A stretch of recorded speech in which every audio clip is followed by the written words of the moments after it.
Good evening students, how are you. WhatsApp class में आपका स्वागत है। आज हम अपनी नैतिक शिक्षा का लेसन रीड करेंगे। पिछले वीक हमने ये लेसन रीड किया था। यहाँ तक लेसन का नाम है हमारा सबसे बड़ा धर्मात्मा। तो हम इस लेसन को पहले इतना पढ़ चुके हैं। आज हम इससे आगे का लेसन रीड करेंगे। सभी स्टूडेंट्स ध्यान से देखिए और इसे समझिए। तीसरा बेटा अपने साथ एक बड़ा बाबा जी को लाया। बाबा जी ने सेठ को देखते ही आंखें बंद कर ली और भगवान को याद करने लगे।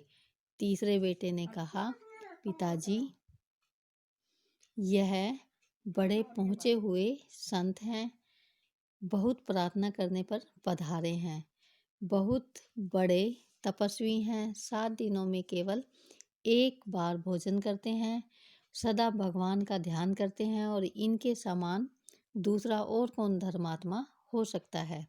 सेठ जी ने कहा, बैठिए बाबा जी, सचमुच आप बड़े धर्मात्मा हो। किसने कहा? उन जो पुत्र उसका लेके आया था उनके पिताजी ने कहा कि सचमुच आप बहुत बड़े धर्मात्मा हैं। सबसे अंत में छोटा बेटा आया और उसके साथ में मैले कपड़े पहने एक गांव वाला था। वह किसान दूर से ही हाथ जोड़कर सेठ जी को प्रणाम करने लगा। किसको प्रणाम करने लगा? जो सेठ जिसने धर्मात्माओं को बुलाया था उसको कौन प्रणाम करने लगा? जिसको सबसे छोटा बेटा लेकर आया था।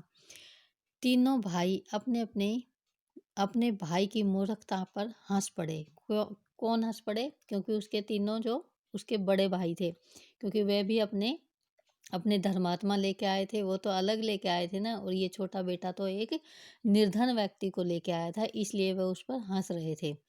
छोटे बेटे ने कहा, एक कुत्ते के शरीर में घाव हो गए थे, पता नहीं किसका कुत्ता था। इस आदमी ने उसे देखा और घाव धोने लगा और वह देखकर मैं इसे ले आया। पता नहीं यह धर्मात्मा है या नहीं, आप पूछ लें।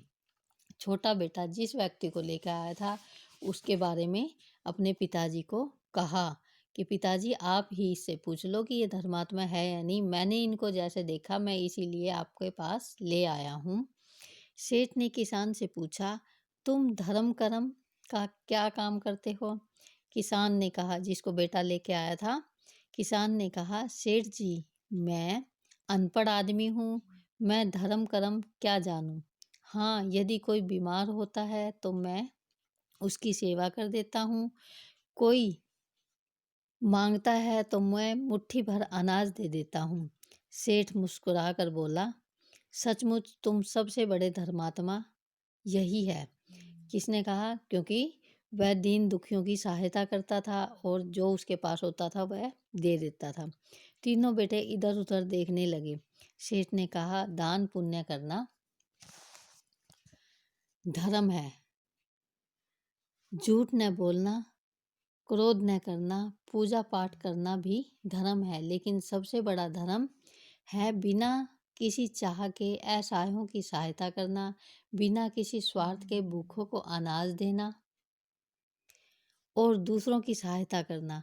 जो दूसरे प्राणियों की भलाई करता है उसकी भलाई अपने आप होती है। तो आपने ये लेसन पढ़ा और आपको समझ में भी आया होगा। तो इस लेसन से हमें क्या शिक्षा मिलती है? ध्यान दीजिए। दया मनुष्य का आभूषण है। हमें निर्बलों और असहायों पर दया करनी चाहिए। जिसके हृदय में दया नहीं होती उसे मनुष्य कहना उचित नहीं है। तो ये हमारा लेसन था, लेसन नंबर 6, सबसे बड़ा धर्मात्मा। तो हमने ये लेसन रीड करा, आपको समझ भी आया होगा। Thank you students, have a nice day.